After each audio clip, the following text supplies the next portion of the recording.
Hi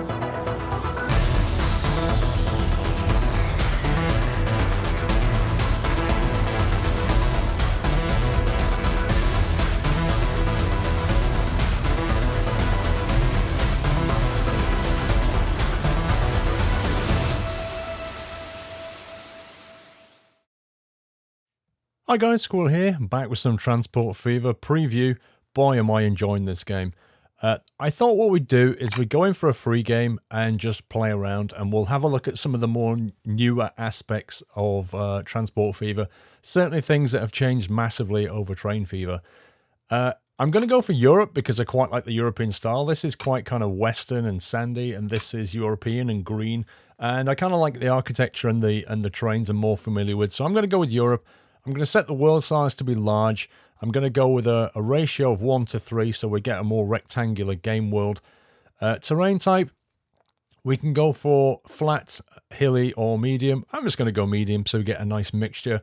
And then for the start year, I thought we'd go for 1960. So a reasonably modern. We're not going to be going with horses and carts. We are going to start with sort of mechanized transport.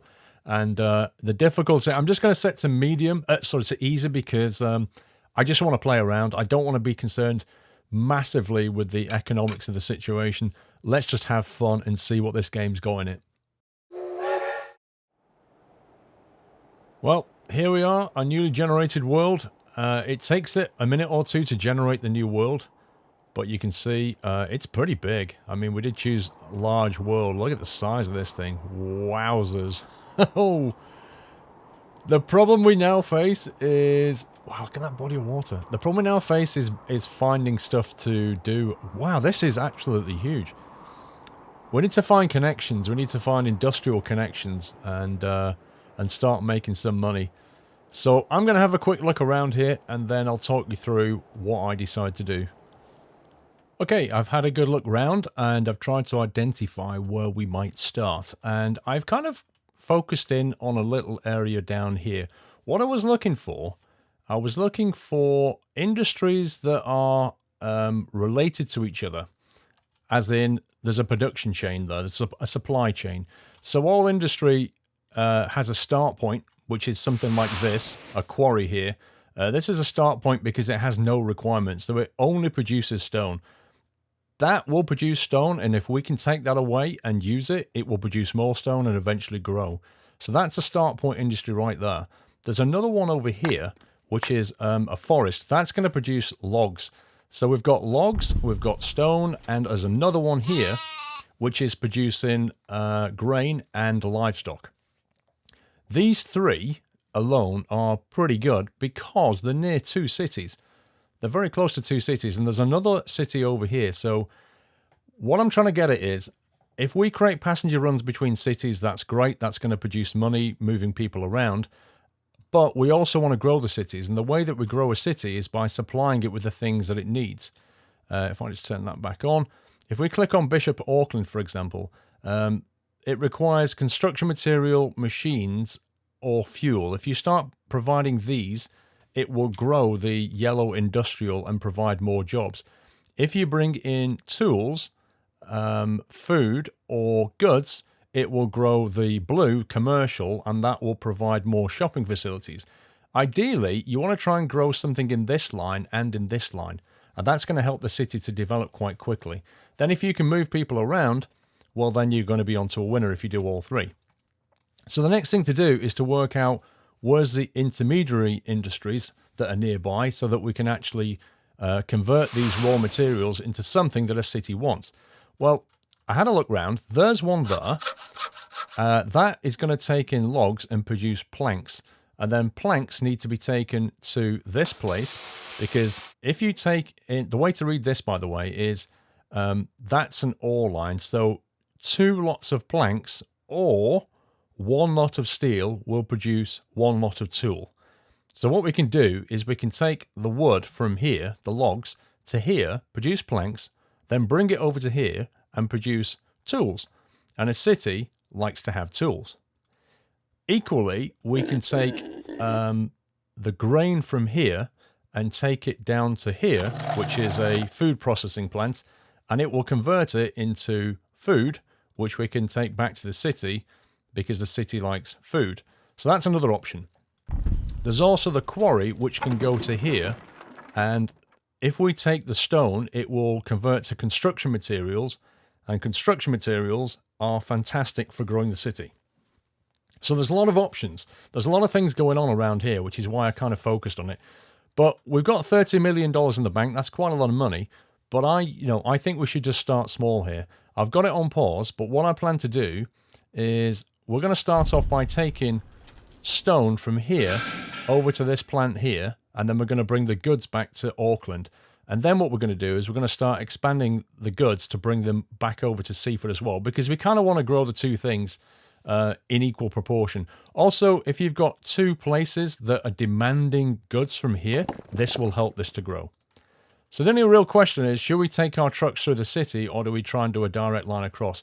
As long as it's not too expensive, I think we're just going to go straight across there. It's not really big enough to warrant a train line. It's not a long enough distance. But we do need to keep in mind that a lot of these things do require a train line because there's quite a large gap around here. So first of all, let's go down here and we'll click on the truck station and we'll drop ourselves a truck station. I'm going to put it over the road, I think, like that. We'll just put it directly there so we don't impede the growth of this in any way. So we'll put him here. He can go there. And then we're going to do a truck station over here. So we'll spin that round and we'll drop him in here like this. Then we're going to need is a road joining the two things. So I think, let's have a look at the contour map here. I think a road just going straight across there hopefully won't be too expensive. Now, we don't need it to be paved, so we're going to go for a country road. I think maybe a medium if we can get away with it with an 80 speed. That should probably do us nicely. Let's just double check how much that's going to cost. Okay, that's going to cost like 180,000. The downside of it is the bridge will basically, if you look at this, the green stuff here is this thing, the navigable waters. So right now, the waterway is navigable right down there. But if we put a bridge here, because it's so low, it's going to stop any boats from traveling in that direction, which is potentially a problem. We're not ever going to want to go that way, but we may want to go that way. But I doubt it, because passengers, unlikely we're going to put them on a boat down there. We could do with hovercraft later, but it's probably more likely we'll do a train. And at the end of the event, if we need to do that, we'll come back and just raise the bridge a bit. So for now, we haven't got much money. Let's just keep it cheap. Let's just drop that road in. And we'll connect that road in. So let's try and make that a little bit like that. There you go. Final thing we need is a depot. So we'll click on this. We'll bring up a depot. We'll put that next to it there so we can build our trucks. And we'll start this thing going. So what we're going to do is bring up the line tool, create a new line, and we're going to go from here to here. This is Bishop Auckland South to Bishop Auckland East. And this is a quarry run. It's a stone run, isn't it? So we're going to rename it to Bish for Bishop Stone, like that. Because it's a stone run, we'll color it grey, because we can. And then we'll create and have a look at the freight trucks we've got on order. So we've got this one for 65k, or this one for 133k. Capacity of 8, capacity of 11, running cost 22,000 per year, running cost 10,000 per year. So the running cost of this is almost twice that one, but it does go 50% quicker on the road. Is that a factor? Well, yeah, because the frequency of a service is very important. So we're going to click buy. We'll create 2, 3. Let's go with 3 of them for now. We'll click, because these are all in the depot, all 3 vehicles in the depot. If we now go set line all, it will assign that line to all 3 trucks in the depot. Boom. And then the moment we unpause it, they should all start moving out. Now, if you click on this, you'll see a few bits of information. It says at the moment, line usage no. So what that means is, well, he's going the wrong way, isn't he? Let's turn him around. I don't quite know why the AI does that, but it does that. What that means is it's not connected. It takes it a bit of time. It takes it a few days, perhaps a week in game terms, for it to discover that you've actually connected up to this thing and you're taking stone away. Once that says yes, it means, as it says there, that you're now supplying, or you're rather taking away stuff from the quarry. So that will go to yes. It started to ramp up production a little bit now, and then the stone will start to appear here. It'll start to go over there.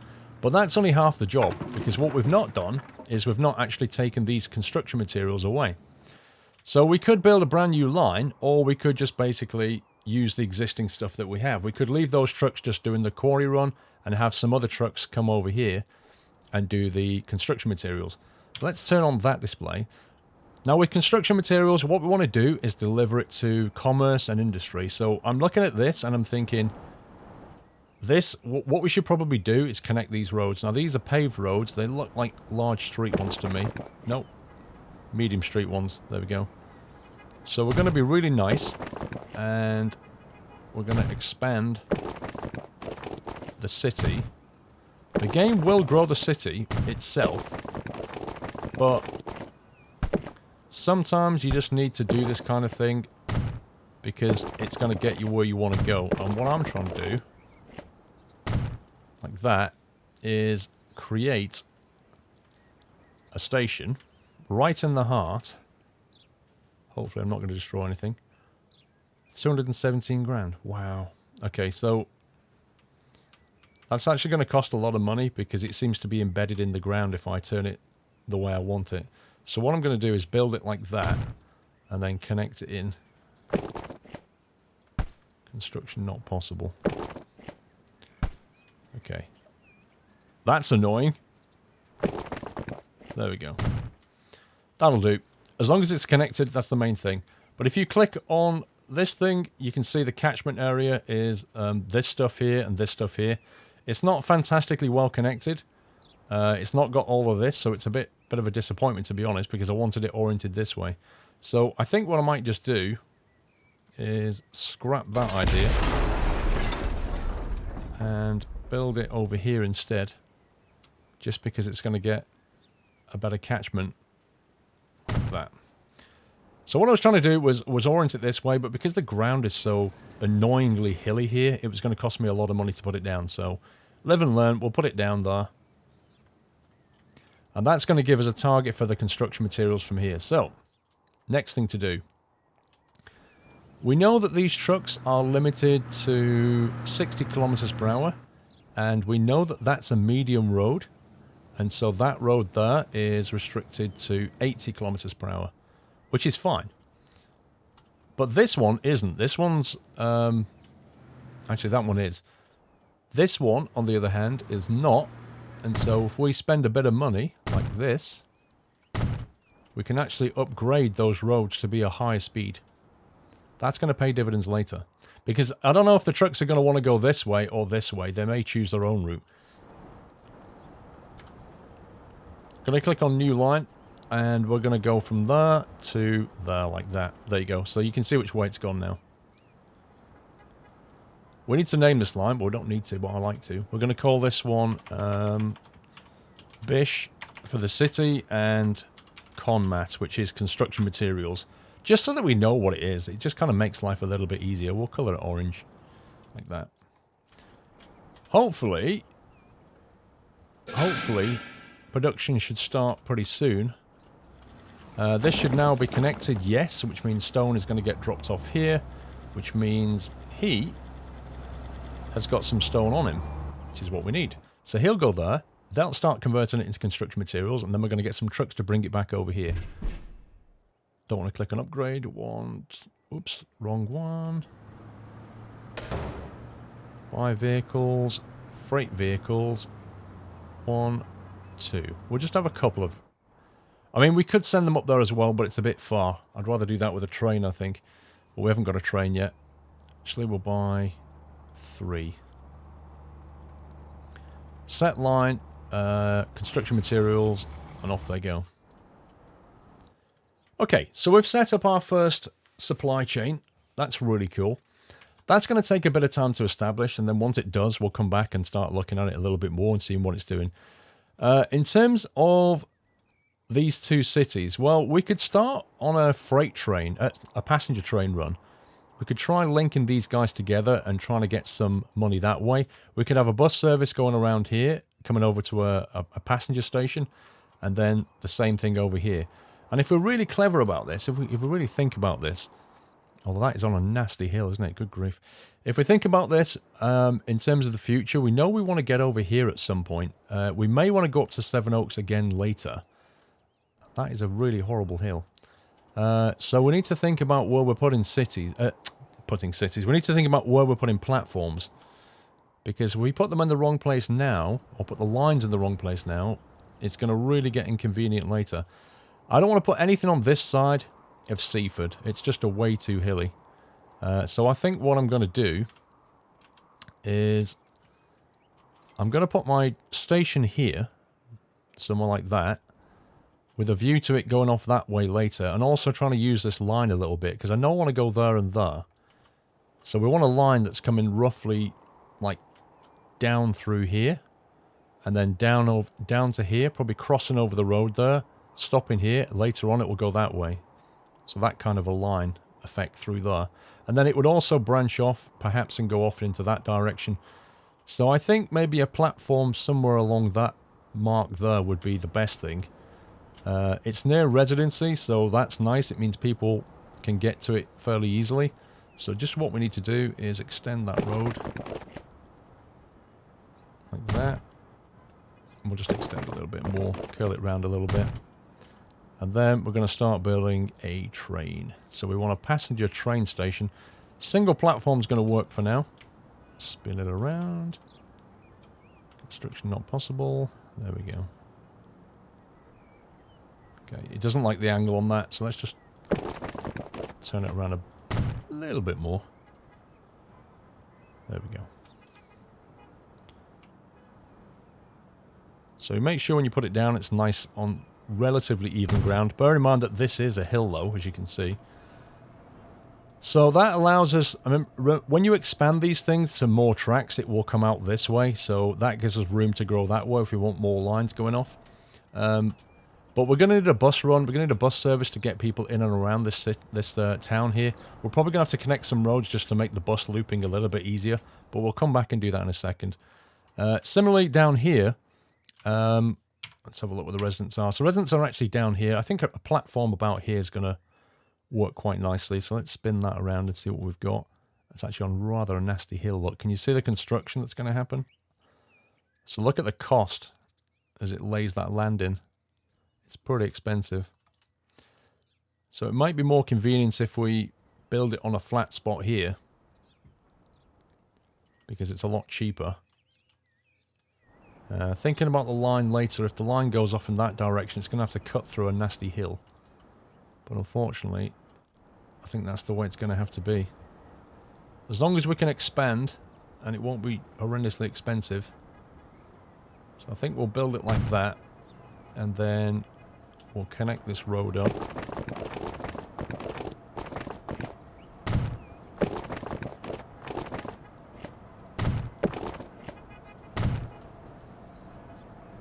We could even go off that way.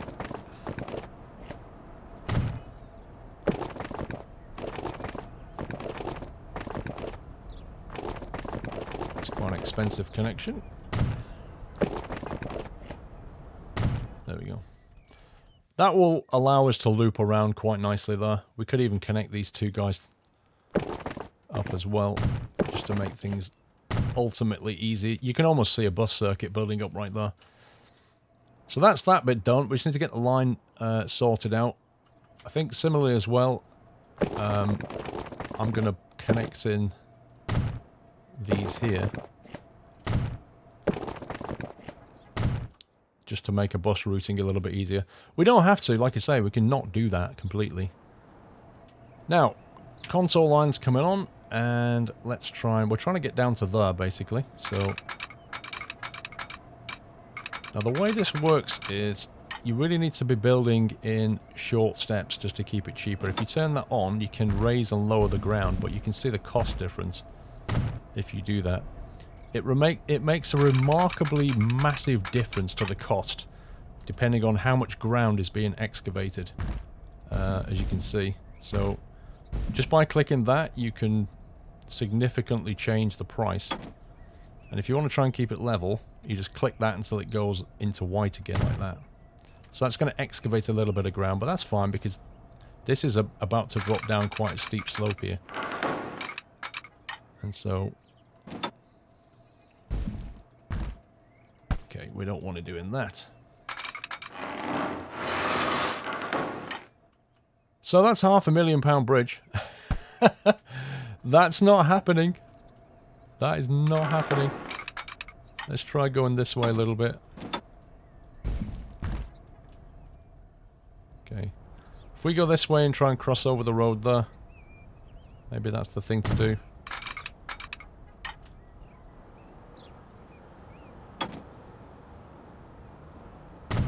There we go. So you can see it's had to build the earth, and that's made it pretty pricey. Then we'll go across the road. You can see it lift the road up as it does this.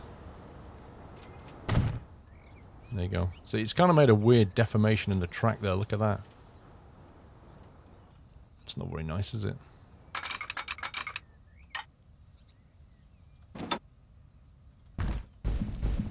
$34K, $40K. Let's try and keep the track level, because it is going to have to go downhill now. Tell you what, let's build out from this side.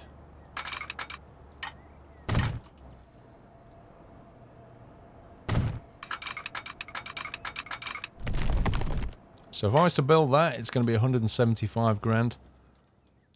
Because it has to build up the line there and then excavate it out here. Can we get it any cheaper? Maybe, maybe not. There we go. Right, we now have a train line. Now we need to have a depot, so we're going to put a depot somewhere out of the way completely. I think maybe like here somewhere should do it. Maybe I'll want to have more track on the outside, so let's put it on the inside if possible. If we click on train, click on depot, but if we put it on the inside, we need to be careful that we can actually join it in properly. Actually, join it on a hill is probably not the best idea. Let's think about maybe putting it up here. Somewhere like that. And then we'll click on this, and we'll join it in. And we'll click on again. Okay, so we've got pretty much everything we need now. The one thing we won't get, though, is passengers. Because nobody's going to come here. They're all super lazy. Like, even people here won't even walk there. They're unbelievable. So what we need to do now is start to drop in some bus stops, and what I like to do is build one of these turnaround points here, these bus tram stops, because they look really cool. We can build that like this. As long as it's in the catchment, it's fine, but I think one of those next to a train station just looks super awesome. So we're going to build one of those. Same thing over here. We're going to drop one of these in. What I don't want to do, though, is I don't want to make it so that we're anywhere near that line, so I'm going to build it on this side, but that is super expensive, 60,000. It might be better to build it here. There you go. It's a fraction of the cost if you build it here. Is it in the catchment? Well, if you look, the platform highlights when we build this, so yes, it is. Is it conveniently located to the train station? Not really. Maybe somewhere here would be a nice stop. Something like that. There you go. Okay. That's the turnaround point. What we need to do now is get a bus service up and running. For that, we're going to need to build a depot of sorts. We can build a depot anywhere we like. It doesn't really matter. We can build it out of town a little bit. Like that. We could even have another one over here.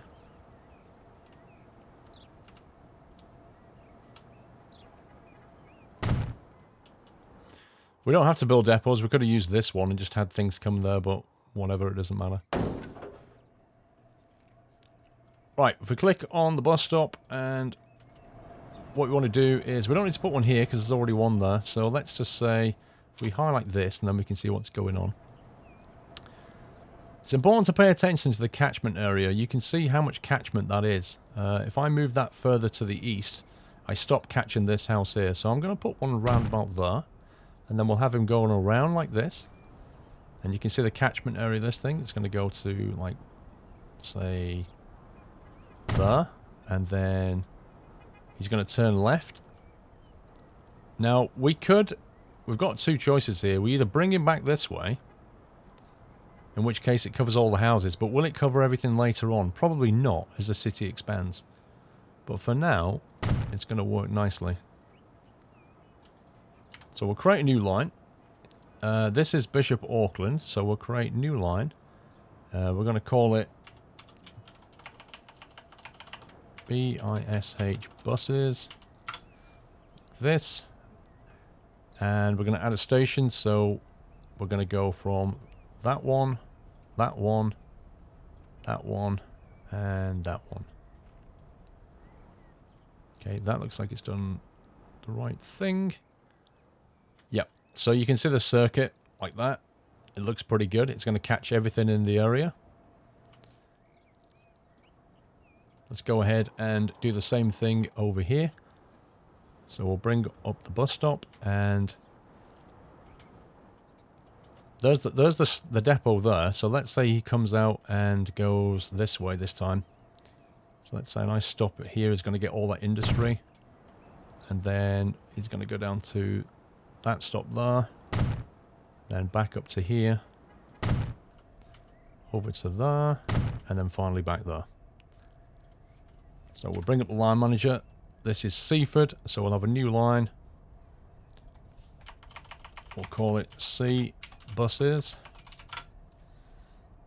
And then we'll add station. We're going to go there, to there, there, there, and there.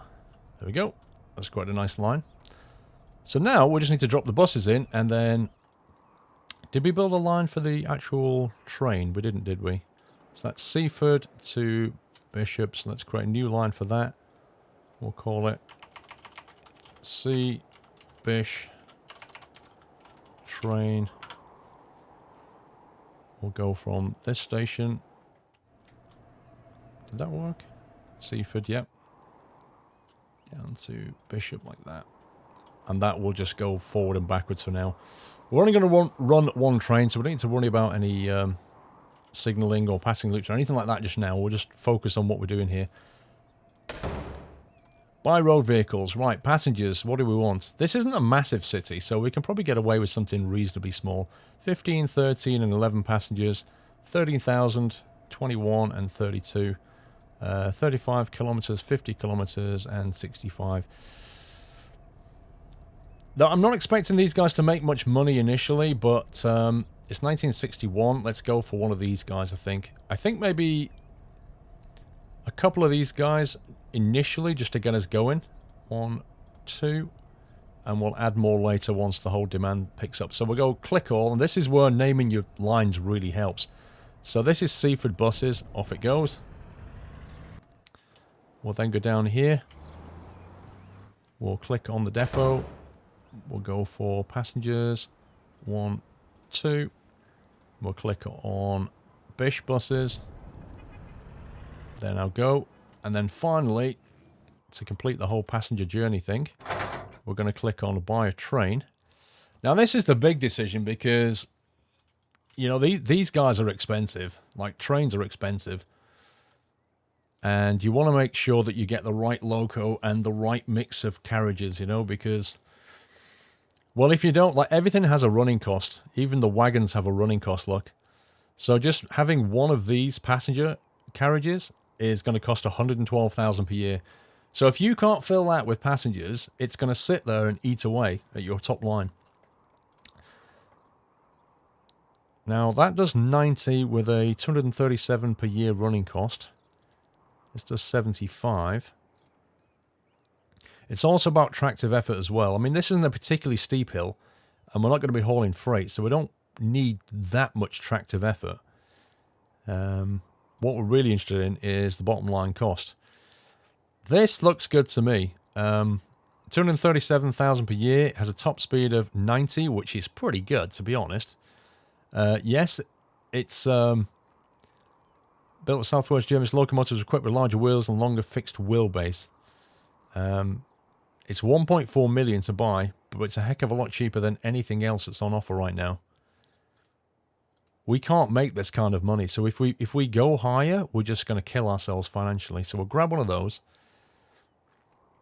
We'll then come in with some wagons, and they hold 14 passengers, 17 passengers, and 20 passengers.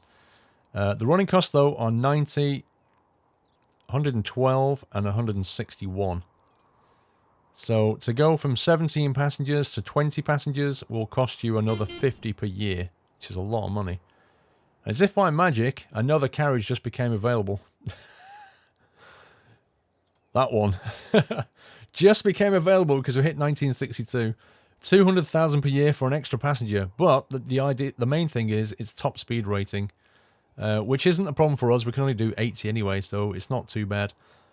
So given we can have one of them or one of them, you know, it really doesn't matter at this point. There's not a massive amount of difference. 15 tons and 20 tons. Let's go for 2 of those initially. Okay, so this is train 1, and we're going to assign it a line. If you notice, the line was bright green. It just so happened to be bright green. This is the train here. We could give it a name. We could call it something like Bish C1, because it's the first one. We might get more later. If we go to details, we can change the color of the actual train. And what that interestingly does is change the color of the loco and the carriages. And that looks absolutely hilarious. A little bit bright possibly, so let's tone it down a little bit. There you go. A nice classic green color. Beautiful. Right, while that's going to get itself up and established, let's go and see how everything else is going on. Just to make sure we're keeping up with things. Right, production limit is production's at 100, limits at 100. Now what that means is it's going to upgrade, and you can see here it says upgrade scheduled in 4 months time. So we're in February. In 4 months this thing is going to double in size, which is great. What that means is we're doing our job. If this is expanding, we are taking stone and doing really well. 56 stored has a potential of 109, which means there's plenty of room there to actually take more stone. There's 4 waiting here. Let's have a look at the finances on... There you go. So you can see the finance on that guy's doing pretty well. They're all turning in a nice, healthy profit. So in a couple of months' time, when this thing doubles its output, we're going to have to start putting more trucks on this line to keep up with the demand. You can see it expanding there, look. You see the graphic just get bigger. It's not doubled yet, but it will do shortly. So we're going to have to put more on there. That should translate to this thing doing more as well. So if we have a look at the details of this, the stone coming in, there's 7 stored, and the potential is 155. So what that means is this thing can take a lot more stone. Meanwhile, this thing is shipping the stuff away. So the question is, do we need to build more trucks on this line? There's no upgrade schedule yet. That's because the production capacity has not reached its limit. Given that that's going to chuck out more stone, we can pump more stone into this thing and we can hit its capacity fairly soon. At that point, it's going to start chucking out more materials, and these guys are going to start shipping more materials, but even they're starting to make a profit. So that's a profitable run. If we look at Auckland, we can now see that we're providing 41% of the city's needs for construction materials. So that's now on mediocre, which means the population of this thing should start to pick up soon, and it'll start to grow and expand. The buses, I don't expect they're actually moving many people around, if any, yet. They're going to take a little bit of time to get going. Same thing with the train as well. The train will not start turning over a profit in a little while. So let's speed up time a little bit. You can see our budget down here. We've spent essentially 6 million so far. So we're all, we're all in the red because, well, we're just not making money yet because we've just chucked out a whole load of investment. Try and keep one step ahead, though. That's the main thing. We need to think about what we're going to do next. Like, what are we going to link up to? It would be nice to start getting a food into here. There's a farm up there and a food processing down here. But they're quite far away at the moment. So to do that, we're going to have to utilize the train line that we've got, which is possible. It's entirely possible to utilize the train line we have. But is there anything a bit nearer, a bit cheaper, that we could go for? That's the question. Over here, we've got an oil well. Over there, we've got a coal. So we've got 2 production facilities right there. We've also got an oil well over here. So we've got loads of oil. So where is the nearest chemical plant that's going to translate crude oil? That's the oil refinery here. That's going to translate crude oil from either of that or that. What that will do is it will produce 2 things. It produces oil, so it's like refined oil, and it produces fuel. Now fuel we can take back to the cities here, which is really good. So one thing we could do is, if we can bring in the oil, maybe from just one of these initially, not both of them, bring it to here. This will produce fuel, and we can ship the fuel to both Seaford and Bishop Auckland. That is going to bring in this stuff here. That's going to help them to grow a little bit more as well. And that's not too expensive to do. So that's one option. Another option is to take the wood from there and bring it down to here, which produces the products. Then take the products back to here, which is going to produce tools, and then ship the tools into these cities. Now, the interesting thing about that one is it's almost in a straight line. So one train line that goes through there could bring the logs to here, and then the planks to here. That will then produce these guys. It won't produce this. It won't produce machines. If you want to produce machines, you have to have the steel. So remember, 2 planks or 1 steel will produce tools. 2 planks and 1 steel, or a steel and a plastic will produce machines. So we can't produce machines because we need steel, but we can produce these guys, tools. And they will quite happily consume tools. Once the tools are here, we could truck them into here, or we could train them down to Bishop Auckland, because it's quite a bit of a journey down there. It's doable by truck, but it would take a lot of trucks to move it. We could start off with a truck and then replace it with a train later. There are options. Let's have a look at what the train's doing. So there's passengers turning up there. We've got 11 passengers waiting now. The bus, as you can see, is starting to move passengers around. The demand is kicking off. And in comes the train. So things are starting to go in the right direction. Here he is. The Bish C1. Beautifully named Bish C1. Glorious. 94k in profit there. And off he goes. Now, 12 passengers out of 34. We need to keep our eye on that number. If he reaches maximum, we're going to have to send him into the depot and add another carriage onto him. But right now, he's not really making money. In fact, he's burning money. Hopefully, that's going to start to change soon. Things do take a bit of time to get established. Back here, we've got 9 passengers. So, the demand is kicking off. The important thing is, though, that we're moving people between these two, and that helps people to get to work and that kind of thing. And it also means the cities start to grow. You can see here the population line usage is at 15%. That's the percentage of people that are using at least one of our lines. Now, we've only got 1 line. Well, we've got 2 technically. We've got the bus and the train. That's going to start to increase, and then as it does, the population will start to increase. So it's a win-win situation. But there you go. I think that's going to wrap up episode 1. That's established a link between 2 cities. We've got a quarry run going. We've got construction materials going. We're starting to boost this city. We're currently not boosting Seaford, though. We need to sort that out with the tools and maybe the food. But that's going to come in the next episode. So I hope you enjoyed this one, guys. Until the next one, take care. Happy transporting.